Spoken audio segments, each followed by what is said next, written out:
Hello and welcome to another edition of News Showcase. I am Priya, Tamil Nadu's first artificial intelligence news presenter. The founder of the charity said that an Israeli airstrike killed 7 aid workers in Gaza. According to World Central Kitchen, workers from the UK, Poland and Australia were killed. Josie Andres, founder of WCK, said they were killed in an IDF airstrike. Israel Defense Forces announced that it was undertaking a thorough review. Gaza's Hamas-run media office also blamed Israel for the situation. The alleged strike could not be independently verified right away. WCK later announced that 7 members of its team had been killed. They were Australian, Polish, British, Palestinian, and a Canadian American. Charity CEO Erin Gore said, "I am heartbroken and appalled that we, World Central Kitchen, and the world lost beautiful lives today because of a targeted attack by the IDF." 5 plastic bags thought to contain cocaine have been found on Sydney beaches, adding to a long-standing drug mystery. The parcels, totaling 5 kilograms, were confiscated by the police after they were discovered by beachgoers at Freshwater and Curl Curl on Monday. According to them, it is a part of a massive shipment of cocaine that has been broken up in chunks since December. According to the OECD, Australians use the most cocaine per capita in the world, followed by Britain. Public is advised to report any suspicious package to authorities as inquiries continue. In a statement issued on Tuesday, NSW police said, since the first package was found in the Central Coast region, about 90 kilometers north of Sydney, 3 days before Christmas, more than 250 kilograms of cocaine have been found on the New South Wales seaboard. Since then, packages, mostly small but some weighing up to 39 kg, have been found on over 10 beaches across a 500 kilometers coastline.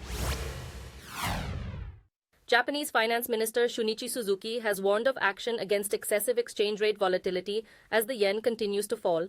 Despite the Bank of Japan ending 8 years of negative interest rates, the yen is on a downtrend. Market expectations that the gap between US and Japanese rates will stay wide have been cemented by the US Federal Reserve Chair Jerome Powell's remarks. The market is alert for possible intervention by Tokyo as the dollar nears a 34-year high against the yen. Suzuki has previously stated that Tokyo will take decisive steps against excessive currency moves. He emphasized the importance of stable currency rates and noted that monetary policy is just one of many factors affecting currency moves. Japan intervened in the currency market in 2022 to prop up the yen. The yen's recent sharp declines are raising concerns as they increase the cost of raw material imports, hurting consumption and retail profits. Former U.S. President Donald Trump posted a $175 million bond in a New York civil fraud case, preventing asset seizures that could have impacted his business empire. Trump was found liable for fraudulently inflating his net worth to secure better loan and insurance terms. The bond prevents New York Attorney General Letitia James from seizing Trump's properties. Trump denies wrongdoing and claims the case is a political witch hunt. The case is part of several legal troubles Trump faces, including a criminal trial in New York where he is accused of covering up hush money payments to a porn star before the 2016 election.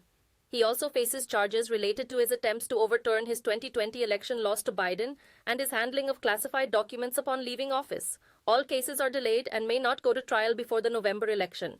Trump has pleaded not guilty in all cases. Florida's Supreme Court has allowed a 6-week abortion ban to proceed, while also approving a November ballot initiative for voters to decide on abortion rights. The court upheld a 15-week ban, enabling the 6-week ban to start within 30 days.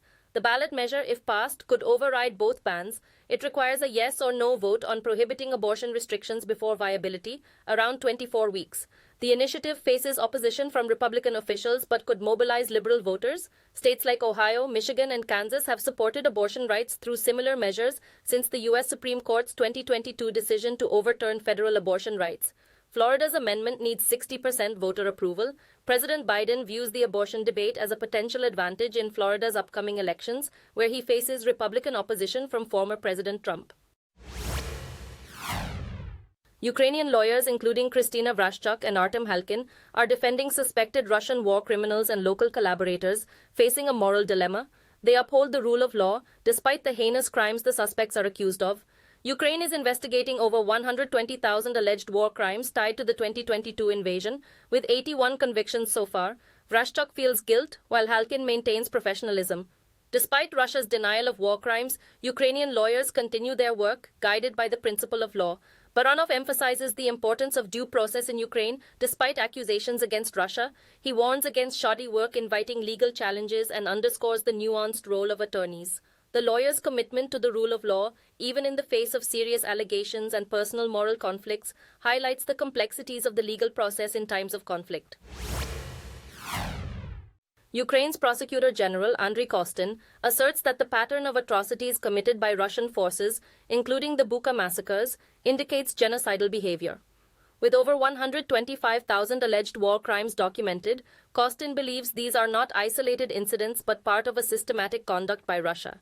Despite Russia's denial of war crimes and rejection of the ICC's warrants, Kostin's office has convicted 25 Russians for war crimes in Kyiv. The ICC has issued arrest warrants for Russian President Putin and commanders for crimes against humanity. Kostin emphasizes the presence of consistent crimes across occupied territories, suggesting a broader case for genocide that implicates Russia's military and political leadership. He is determined to prosecute these crimes both domestically and at The Hague, highlighting the importance of an international genocide verdict for Ukrainian victims and survivors.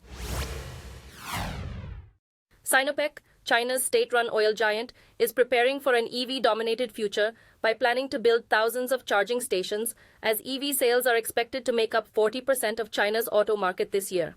However, the public EV charging sector in China faces challenges like market fragmentation and overcapacity. Despite most EV owners charging their vehicles at home, leading to low utilization of public chargers, companies like StarCharge and TLD expect utilization to increase as the EV market grows. Foreign companies such as Total Energies China and Shell, with more geographically concentrated charging stations, report better utilization rates. Total Energies also offers additional services to enhance customer experience.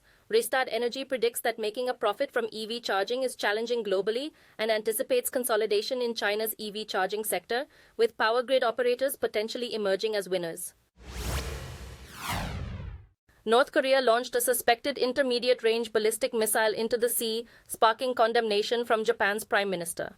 The missile, launched from Pyongyang, flew about 600 to 650 kilometers before falling into the sea. North Korea has been testing a new intermediate-range hypersonic missile powered by a solid-fuel engine. Amid concerns of closer military links between Russia and North Korea, the US, South Korea, and Japan are expanding security cooperation. North Korea has been accused of providing missiles to Russia for use in the Ukraine war, a claim denied by both countries. South Korea has imposed sanctions on 2 Russian vessels and organizations for their involvement with North Korea. North Korea has expressed disinterest in a summit with Japan, worsening relations. Meanwhile, a summit between the US, Japan, and South Korea is being arranged on the sidelines of a NATO summit in Washington.